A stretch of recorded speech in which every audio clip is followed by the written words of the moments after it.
I tell you what, we'll get rid of the some sorry but no's, shall we? We'll start with the A's. Appleby. Right.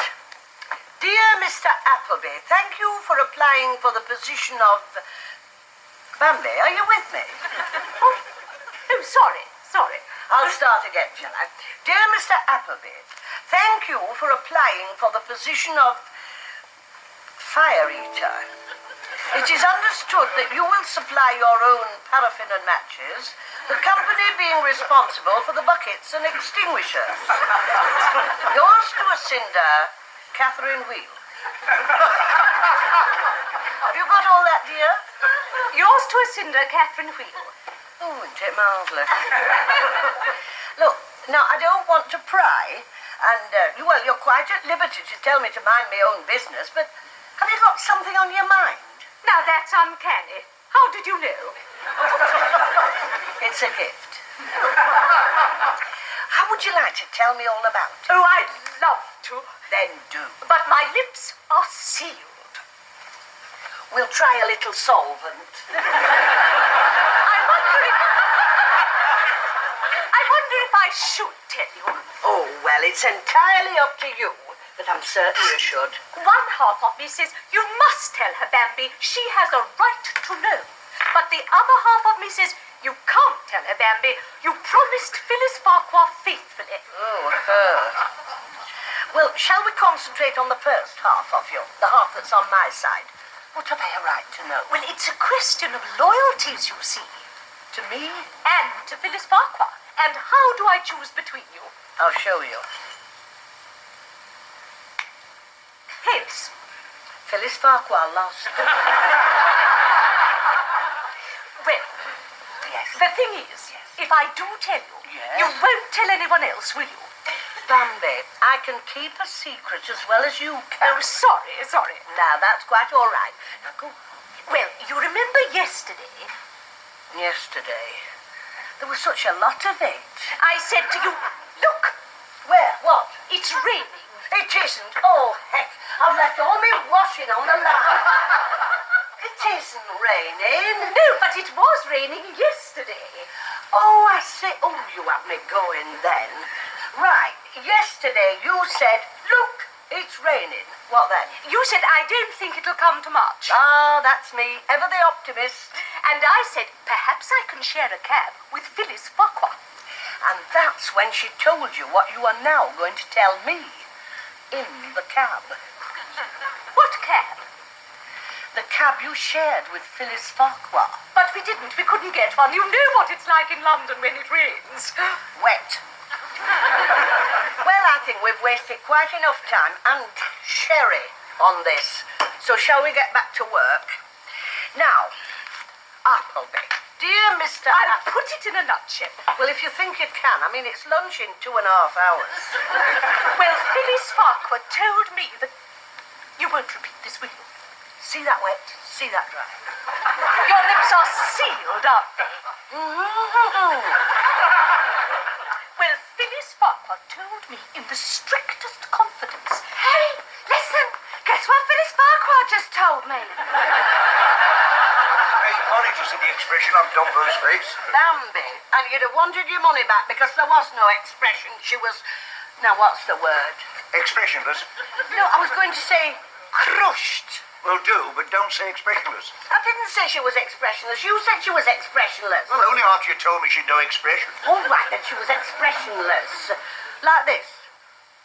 Well, that's not expressionless, that's gormless. Oh, you are in a funny mood tonight. Anyway, I'm going to rise above it. I shall run over your good points. I've run over your good points. Now then, let's get back to Bambi's seat. Oh, do we have to? Yes, I think we do. I felt so sorry for her sitting there. Expressionless. I mean, she must have been so disappointed, mustn't she? Well, not for the first time, surely. Not with a face like hers. Oh, George, don't be mean. No, she was so looking forward to breaking her word to Phyllis Farquhar and telling me her secret. And then Tracy bursts in and ruins her big moment. Mind you, it's just occurred to me. Oh, do stop stuffing yourself with peanuts. You'll ruin your dinner. Look, if Tracy knew and Bambi knew, And Phyllis Farquhar knew. Why didn't I know before they knew? Oh, well, just goes to show what a very nice nature I've got. What does? The fact that I'm not cross. And I could be cross, I could be very cross, but I'm not a bit cross. Then why are you standing on the carpet? I've got pins and needles. Look, what I want to know... Said she crossly. No, what I want to know and what I'm going to find out is who else knew before I did. And don't say the tea lady, because I'm in no mood for little jokes. Now listen, George, you're in and out of all the offices, so you can find out from... Have you got a bit of peanut stuck in your tooth? No. Then why are you pulling that face? What face? That face. Oh, it's this. What about it? It tastes funny. How funny? Funny. Let me see.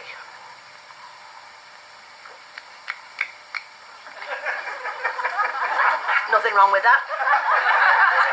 Except you've finished it. Well, pour yourself another. There's no lock on the bottle. Are you sure? I mean, it is my second one. Oh, get it poured out and let me get on with my story. Oh, I was hoping you'd finished. Oh, I haven't started yet. Now, if Tracy knew and Bambi knew and Phyllis started... Nora, you've said all this, and is it all that important? So, Mr. Mundy's retiring. Does it have to be a big deal? I mean, people come, people go. Me and the big mouth. Who told you that Mr. Mundy was retiring? Well, the Never thing is, mind who told you, George. Why didn't you tell me, George, the minute you knew George? Well, You assumed I knew George. Anybody would, George. I wish you'd stop calling me George. Why, it's your name, George. I know it is, Nora, but I don't like it being wielded like a club. Well, what would you like me to call you? Rover or Tiddles? Or how about Snake in the Grass? So come on, Snakey. Who told you? It wasn't Phyllis Farquhar. Oh, if Phyllis Farquhar told you before she told me. But no, she hasn't told me. Nora, Phyllis Farquhar didn't tell me. As a matter of fact, it was me told her. Oh, I've done it again. You told Phyllis Farquhar? Well, it sort of come up in the lift. I'd just been told myself, and I suppose I was... By whom? You mean, who told me? Yes, George, who told you? You won't like it. I don't expect to like it. The tea lady. The tea, our tea, Pearl? Yes. Then there's only one question remains. Who told Pearl? Oh, Mrs. Powers, cool your coconuts. Mr. Mundy told me himself. Mr. Mundy? Sure, why not? We're like this, him and me. I call him the yum-yum man. He calls me his custard slice. And did he tell you when he's retiring, and why he's retiring, and where he's retiring to? You're not thinking this thing through, Mrs. P. Why would he tell me all that? I am only the tea lady around here who is all behind today. How about an Eccles cake on the house? No, nothing, thank you. I hope you're not dieting again. Why? You're always so ratty when you're dieting. Out of the mouths of babes and tea ladies. Oh, hello, Phyllis. Nora here. How's every little thing? Oh, good. My news? Oh, what news would I have that the rest of the world doesn't know already? Now, listen, could I have an interview with Mr. Mundy, please? Oh, any time will do, dear. No, nothing special. Just an update on a few personnel problems. Tomorrow at 2:30. Oh, that'll be fine, yes. I'll write down Chinese dentist. No, dear. 2:30. 2:30. Oh, never mind. Goodbye. Humorless cow. Mrs. Powers! What? Have I got news for you? Well, I don't know, dear. Have you? Hey, why have you got the sherry out? Not that I mind. A secret. I've got a little secret. It's a small voice, but very unpleasant. I'll just tell you then. Yes, that would be best. I happen to know who it was told Pearl that Mr. Mundy's retiring. So do I. Apparently it happened in... Oh, you didn't? It was Mr. Mundy himself. But don't put the sherry away. I wasn't going to. Who told you? Pearl, who told you? Tracy. Who told Tracy? It could have been Pearl, because, I mean, Pearl's in and out of... Bambi, you've gone walkabout again. Oh, sorry. I was just thinking, if Mr. Mundy really is retiring... And he is. I mean, he must be. The tea lady says so. Well, that means there'll be room at the top. Oh, I hope you're not thinking... Oh, Bambi. How would you look in a bowler hat and a pinstripe suit? Very smart. Why not? Where are you going? Savaroo for a fast fitting. You what? Oh, I've got a hair appointment. It's in your book. Oh, yes, so it is. No, don't move. Stay where you are. What is it? I want to picture you with a short back and sides. I already have a short back and sides. Oh, yes, so you have, and very nice you look, too. I'll see you later. Oh, Germaine Greer, you've got a lot to answer for. Come in. Mrs. Powers, I wonder if I could have a... Oh, good, you're by yourself. Listen, Bob. No, you listen to me. I found out who it was told Pearl that Mr. Mundy's retiring. So have I. Mr. Mundy did. But listen, love... How long have you known that? Well, since first thing this morning. But listen, You mean you knew before me? Why am I always the last person to know anything? Possibly because you don't listen. I'm trying to tell you something now. Oh, all right. Oh, I should have had that Eccles cake. All right, tell me. Are we free on Thursday? That's not telling, that's asking. Well, Nora, Oh, all right, then. Free for what? for the party. What party? Mr. Mundy's retirement party. Surely Tracy's done. Excuse me, madam. Something else I wasn't told about. Okay for the meeting tonight, Mrs. P? Just a minute. Something else I wasn't told about. I got sick of saying it. What meeting? Well, tonight, 5:30 in the typing pool to plan Mr. Mundy's retirement party. Well, don't worry if you can't make it. Oh, yes, I can make it, Tracy. And I'll ask my husband if he can make it too, shall I? Oh, he can. I asked him first. I don't believe it. Make it. Oh, yes, I can make it, Tracy. And I'll ask my husband if he can make it too, shall I? Oh, he can. I asked him first. I don't believe it. I am visible, am I? I am here. I'll pinch you if you like, make sure. Get on.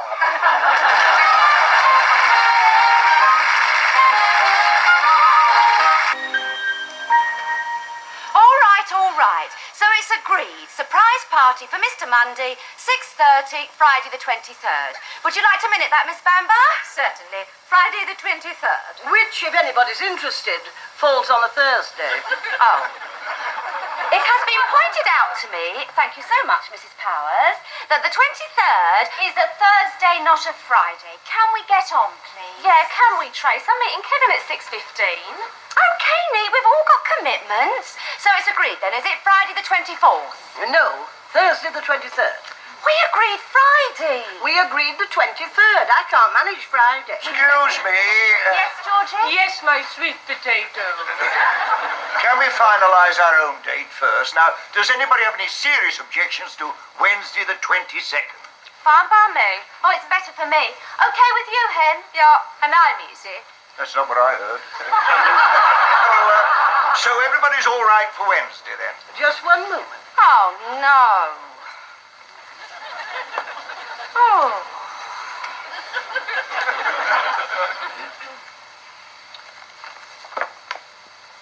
Yes. Good. Thanks, Georgie.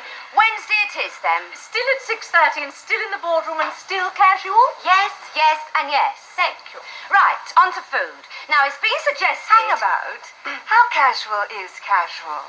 Well, it's... As for Stringfellows, as for Annabelles, as for Tramp? As for an office party, Henrietta, now do let's get on. Oh, yes, let's. Well, I just got on to food when she chipped in. So, food. Well, I've got a little man in pin-up. He comes to you and does it for you. You must give me his number. But let's get back to food. Me and Georgie seeing to the food. Ain't that right, Georgie? If you say so, sunshine girl. let's get together and map out a menu. Good idea, and while you're at it... Tracy, it's 10 to 6. For us as well as you, Neat. But we're nearly there. Right. So all we've got to do now is decide what to give him. Is there any more coffee left, Pearl? My urn is empty, Mrs. Powers. You've been to the well too often. I'll have to go somewhere else soon. What about a carriage clock? For Mr. Monday. Oh, Sam, where are we going to find a carriage clock for £50? My Auntie Doris's catalogue. Oh.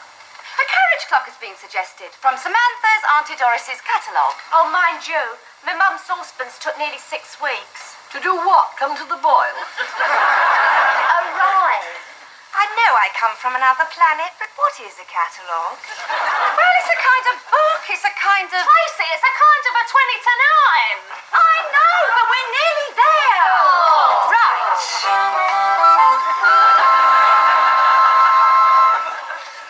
Do you know, Georgie, I think you've cracked it. Oh, well, the simplest way is often the best. So that's agreed, is it? Yes. Right, that's settled. What's settled? Everything. But I've only been gone 2 minutes. It's all decided. You're going in tomorrow. To Mr. Monday. You have an appointment to get it from the horse's mouth. To get what from the horse's mouth? What he wants. For his present. When he retires. But don't let him know why you want to know. And don't let him know about the party. Oh, it all falls on me. Whose idea was this? Mine, my love. You see, you're the only person with the right blend of subtlety, intelligence, charm, flair and wit. Oh, yes, and you want to get home in time for the snooker. Thanks a roller skates. Well, you asked me what I'd want for my birthday. And they don't cost £50. I've seen a pair of them in the toy shop window. I look at them every day. £39.99. They're real wizards. Well, I've written down roller skates, and now I'm crossing them out. Now, what would you really like? I mean, if you were George, for his birthday, you know, you're coming to the party on the 22nd. Oh, I can't forget you got it in the book. Casual dross in the bedroom. Yeah, that's casual dress in the boardroom, but you're near enough. Now, you do see my problem, don't you? I mean, what do you give the man who has everything? That's why I came to you. And you've come to the right shop. Now, hang on. Question. What do you give the man who has everything? Answer, penicillin. I won't even bother to write that down. No, it's a very good joke, though. It's a good joke. Hilarious, Yes. yeah. But my wife always says I'm the man who has everything. It's true, I am very difficult to shop for. I believe that. There is only one thing I've ever really wanted. Oh, what's that, Mr. Monday? A cleft chin. Well, I've always wanted a turned-up nose. Oh, I rather like your nose. And I rather like your chin. But that's getting us nowhere. Oh, isn't there anything you'd really like? Well, Yes. it's a bit kinky. Oh, yes. A candlelit dinner with Joan Collins. Well, that's not kinky. Lots of men prefer older women. Mind you, I wouldn't let my George near her. Oh, it is his birthday. Is it? Oh, yes, of course it is. And you're coming to his party on the 22nd. Well, I'm going to try. Yes. Oh, I hope you're going to do more than try. I hope you're going to succeed. I mean, it'd be nothing without you. You're the whole point. I mean, you're the guest of honor. Oh, you will come, won't you? Oh, please say you'll come. Oh, very well, if it means so much. But it does, however, pose a problem. Are you supposed to be somewhere else? Probably, but that doesn't matter. No, the point is, it's George's birthday. On the 22nd. In casual dross. So tell me. Now, advise me. If I can. You know him better than anyone. Well, certainly hope so. Yes? What would he like for a present? A candlelit dinner with Joan Collins. charming, Mrs. Powers. Really charming. Thank you, Bambi. You know, I don't often wear this frock, but it's a funny thing. Whenever I do, there's always somebody comes up to me and says... There's a panic on. You are? Can we get on with the presentation? We're running low on the wine. Oh, how awful. Have you got the cufflinks? Now, where did I...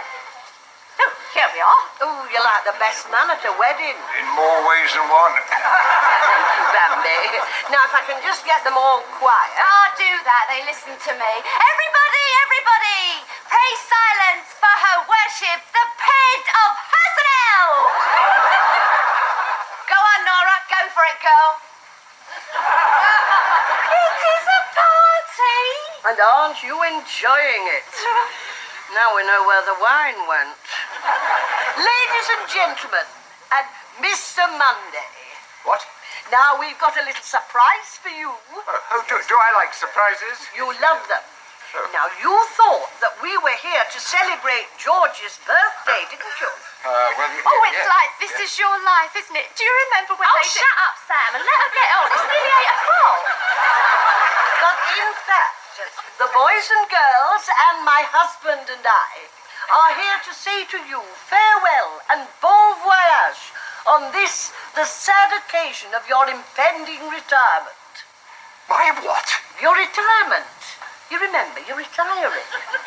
And we would like to present you with this little token of our, yes, I will say it, our love. And so say all of us. Let's hear it for Mr. Mundy. This is very kind of you. It's very kind of you indeed.